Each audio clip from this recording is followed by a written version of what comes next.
ಈಗಿನ ಕೇಂದ್ರ ಸಚಿವರಾದಂತಹ ಕೈಗಾರಿಕಾ ಸಚಿವರಾದಂತಹ ಮಾನ್ಯ ಎಚ್ ಡಿ ಕುಮಾರಸ್ವಾಮಿ ರವರು ಕಳೆದ ಚುನಾವಣೆಯಲ್ಲಿ ಒಂದು ಆಶ್ವಾಸನೆಯನ್ನ ಕೊಟ್ಟಿದ್ರು ಮಂಡ್ಯದ ಜನತೆಗೆ.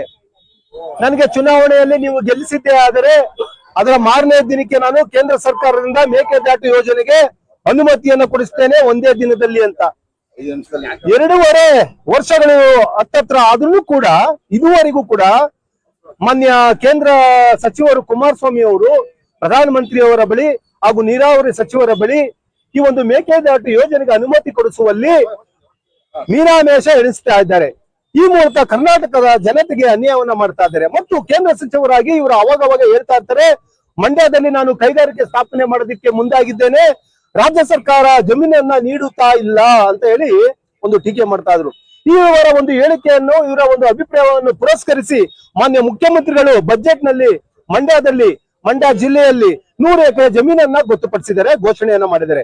ಅದರ ಒಂದು ಆದೇಶದ ಅನ್ವಯ ಮಾನ್ಯ ಶಾಸಕರಾದಂತಹ ಮಂಡ್ಯ ಶಾಸಕರಾದಂತಹ ಗಣಿಗ ರವಿರವರು ಹಲವಾರು ಪ್ರದೇಶಗಳಲ್ಲಿ ವಿಸಿ ಫಾರಂ ಮತ್ತು ಅಮರಾವತಿ ಹೋಟೆಲ್ ಮುಂಭಾಗ ಸುಮಾರು 100 ಎಕರೆ ಜಾಗವನ್ನ ಗುರುತಿಸಿದ್ದಾರೆ. ಮಂಡ್ಯ ಜಿಲ್ಲಾಧಿಕಾರಿಗಳು ಮತ್ತು ಅಧಿಕಾರಿಗಳ ಒಂದು ತಂಡವನ್ನ ಕರೆದೊಯ್ದು ಸ್ಥಳ ಪರಿಶೀಲನೆ ಮಾಡಿ ಒಂದು ಜಾಗವನ್ನ ಮೀಸಲಾಗಿಟ್ಟಿದ್ದಾರೆ. ಮಾನ್ಯ ಕುಮಾರಸ್ವಾಮಿ ಅವರು ಇಷ್ಟೆಲ್ಲ ಆದ್ರೂ ಕೂಡ ಮಂಡ್ಯದಲ್ಲಿ ಕೈಗಾರಿಕೆ ಸ್ಥಾಪನೆ ಮಾಡೋದಿಕ್ಕೆ ವಿಳಂಬ ಧೋರಣೆಯನ್ನ ಅನುಸರಿಸ್ತಾ ಇದ್ದಾರೆ. ಕುಮಾರಸ್ವಾಮಿ ಅವರ ಬಗ್ಗೆ ನಮಗೆ ಯಾವುದೇ ರೀತಿಯಾದಂತಹ ದ್ವೇಷ ಅಸೂಯೆ ಇಲ್ಲ. ಅವರು ಈ ರಾಜ್ಯದ ಪ್ರತಿನಿಧಿಯಾಗಿ ಕೇಂದ್ರ ಸಚಿವರಾಗಿದ್ದಾರೆ. ಅವರ ಬಗ್ಗೆ ನಮಗೆ ಅಪಾರವಾದ ಗೌರವವನ್ನ ಹೊಂದಿದ್ದೇವೆ ಕರ್ನಾಟಕದ ಜನತೆ ಮತ್ತು ನಾವು.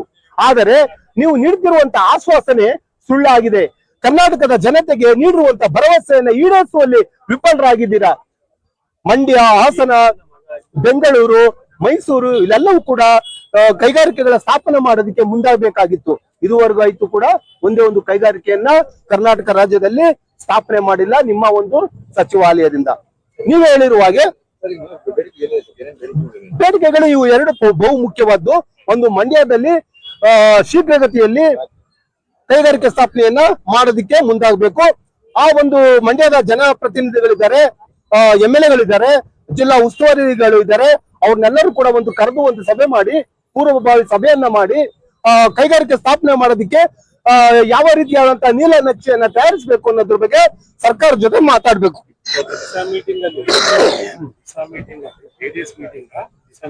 ದಿಶಾ ಮೀಟಿಂಗ್ ಇದು